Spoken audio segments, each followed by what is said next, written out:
Well, I've completed the series on Daily Wire called Convicting a Murderer, which is a direct response to the Netflix film Making a Murderer on the Stephen Avery case. And this was the story of a guy who had been wrongfully convicted for a rape, and then the real perpetrator was found out or came forward, and even the victim said, I apologize, that I thought it was you, and all this stuff. He gets released after, I think 18 years. And not long after that, he gets busted for the murder of a woman and is locked up for it. And the Making of a Murderer posits that once again he's been wrongfully accused and put in, and that this sets up their series in such a way that you have to conclude that the authorities were in a scheme to frame this man for this murder.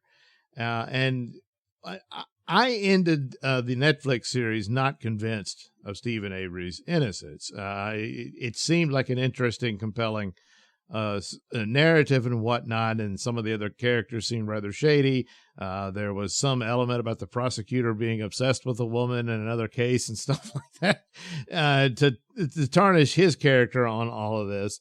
But it never really convinced me that he was innocent, because it was just too preposterous under the circumstances for it. But for other people, it was a slam dunk, and they firmly believed it. But I hadn't really paid much attention to this movement that came out of it for Stephen Avery. So Candace Owens over at Daily Wire does this series and just tears the whole thing apart, because even with the presentation that Making a Murderer had, I wasn't aware of footage they didn't use, footage they blatantly misrepresented. They would have police officers answering questions on the stand to another question, cut that out and put the other question, that kind of thing. I mean, they were editing it here and there, and it was just enormously deceptive. And then the producers of it would go back and forth about, hey, we're trying to get to the truth for this man, and then turn around and say, we're looking to produce a work of entertainment. Whenever the questions got too hard and that sort of thing. They're complete charlatans, because delving into this, they had to have known that this man was a monster. It's a horrific crime that happened to this woman. And she literally lived out a horror movie and died in a torturous death. But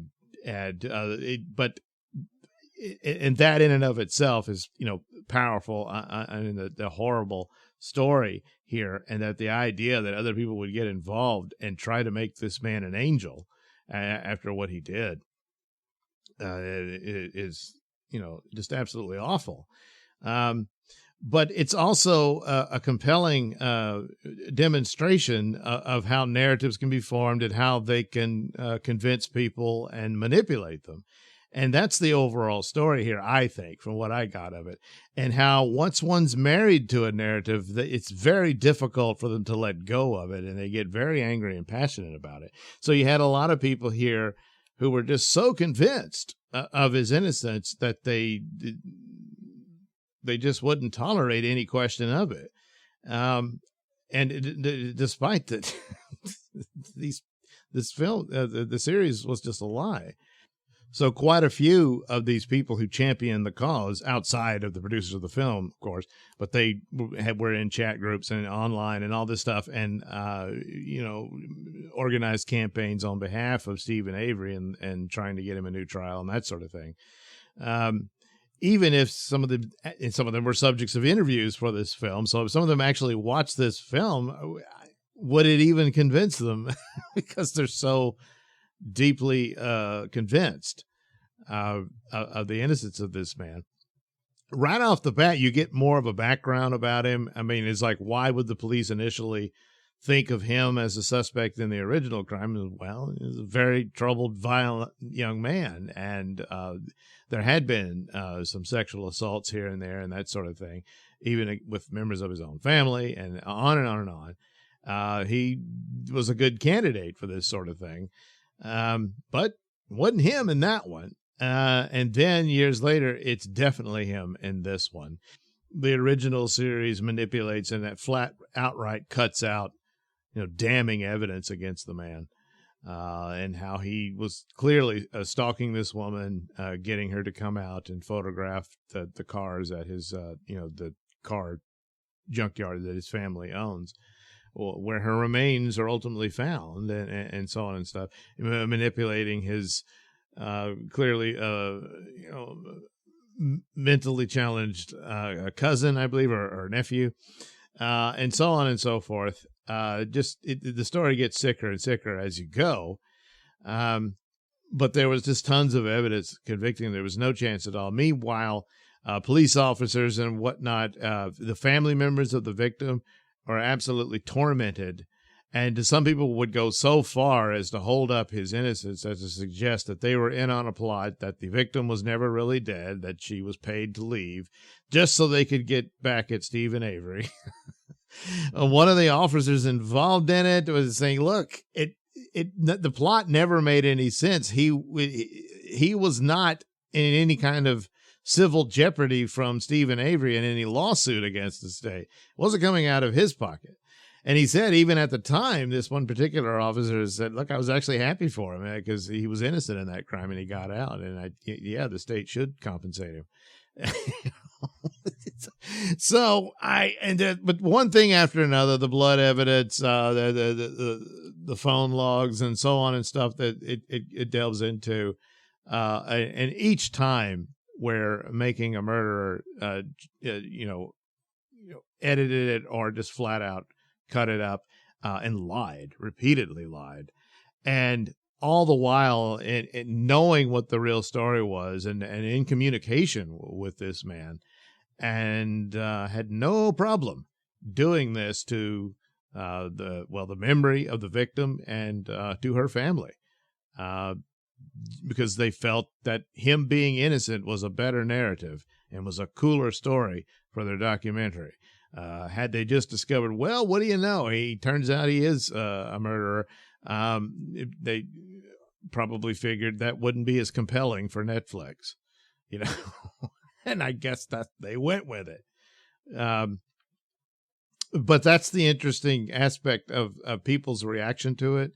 And I like I say, for myself, I watched it and it was obvious to me that was the point of it, is that, hey, this guy's innocent and he's being railroaded by the authorities here, and yet I was like, this is even what they showed, and then to see even more of it, of just all the goods they had on this guy. It's just, of course, the producers of the film are just absolute villains, beyond just the monster that Stephen Avery clearly is. But that's the more interesting aspect of it, of once someone is married to a narrative, they will not let it go. And there's this one smirking guy who gets in arguments with the prosecutor and all that. And that is one thing they don't delve into in that the Netflix show did, about the prosecutor and some strange thing with him and some woman. In another case, it had nothing to do with Stephen Avery. It was put in there to attack his character. So I guess he was misbehaving with the woman in that case, but it was nowhere near. It had no real impact on this Stephen Avery story. So it's funny how they can collect all that data, but not the data on Stephen Avery. So, and again, you can say, well, what did Daily Wire do? Well, you would have to go in and say, what did they indeed fake these calls and this evidence and all that? Well, hell, the Netflix guys could come in and say that's exactly what happened, but so far, and none of these Stephen Avery champions found anything compelling to go his way. But I mean, to go so far as the story that the death was faked, she's in hiding, and then other is like, well, the police killed her for this purpose, or, well, they found her somewhere else and they said, hey, you know what? Why don't we dump these remains here? We can stick it to Stephen Avery and we'll let the real killer go. And these are the conclusions you would have to reach to get there with no evidence whatsoever that occurred. And then when you detail into what they suggest is how the evidence was planted, it just falls apart. It's absolutely ridiculous.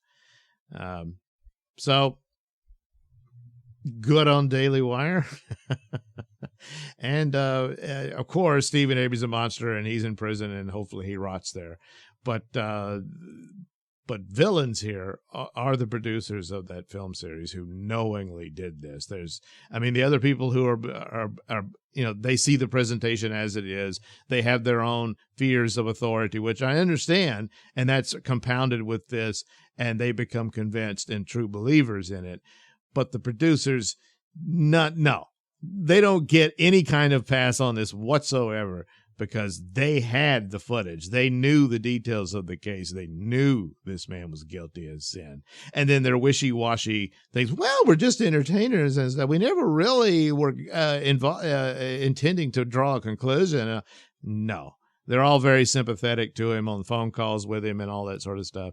They're just absolutely abominable villains to do this.